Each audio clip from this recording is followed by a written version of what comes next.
গুলোতে পিজি হসপিটালের মতো, ক্যালকাটা মেডিকেলের মতো, চিত্তরঞ্জনের মতো বড় বড় হসপিটাল ওই সমস্ত জেলায় দেওয়া হোক। ওখানকার রোগীদেরকে কলকাতায় আসতে হবে না, ওখান থেকে ট্রিটমেন্ট করবে। এই দাবি করেছি।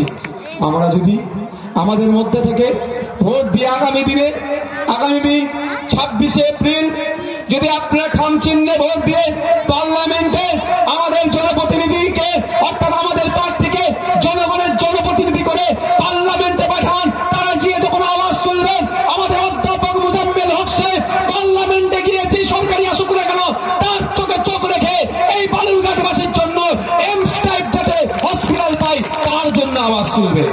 উন্নত মানের স্বাস্থ্য কেন্দ্র যাতে হয় তার জন্য আওয়াজ তুলবে। সুকান্ত বাবুরা অনেক কথা বলে, সবকা সাথ সবকা বিশ্বাস, অনেক ডায়লগ দেয় শুনেছি। আজকে তো এখানে আবার শুনলাম আপনাদের ইটাহারে আমাদের পশ্চিমবাংলা বিধানসভার leader of opposition Suvendu Adhikari মহাশয় আসছেন, উনিও এখন ঘন ঘন দেখছি সবকা সাথ সবকা বিকাশের কথা বলছে। কিন্তু দুঃখের বিষয় আমরা দেখছি সবকা সাথ সবকা বিশ্বাস শুধুমাত্র এটা নাটক ছাড়া আর কিছু নয়। কারো বিকাশ হচ্ছে না, সাথ দিচ্ছ শুধুমাত্র আদানি আম্বানিদের মতো কর্পোরেটদের, আর তাদের বিকাশ করছে আমাদের এলাকার দলিত আদিবাসী পিছিয়ে সহ যারা আমরা আছি, আমরা ক্রমশ তলানিতে চলে যাচ্ছি। ডায়লগ বাজিতে 1 নম্বরে আছে। আসলে বলতে ট্যাক্স লাগে না তো, যদি বলতে ট্যাক্স লাগতো, মানে আমরা কি বিভিন্ন জিনিসে ট্যাক্স দিই, ওই কথা বলছি যদি ট্যাক্স লাগতো, সব থেকে বেশি ফাইন কার নামে হতো জানেন?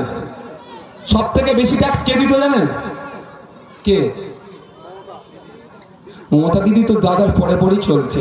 সর্বপ্রথম ট্যাক্স দিত, বলেছিল নোটবন্দির সময় যদি সুফল না হয় আমি চৌরাস্তায় কি করব গলায়, যিনি বলেছিলেন তাকে বেশি ট্যাক্স দিত।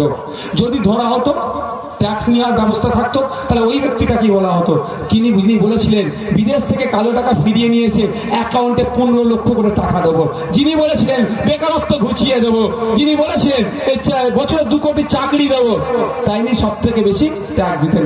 তারপরেই কে দিত? আমার রাজ্য ফার্স্ট থাকতো। যদি বলে রাজ্যের বেসিসে মুখ্যমন্ত্রীদের ট্যাক্সের ব্যাপারে যদি হতো, আমার রাজ্যের মাননীয় সর্বপ্রথম থাকতেন। ডবল চাকরি দেওয়ার কথা বলেছিল, কি হয়েছে?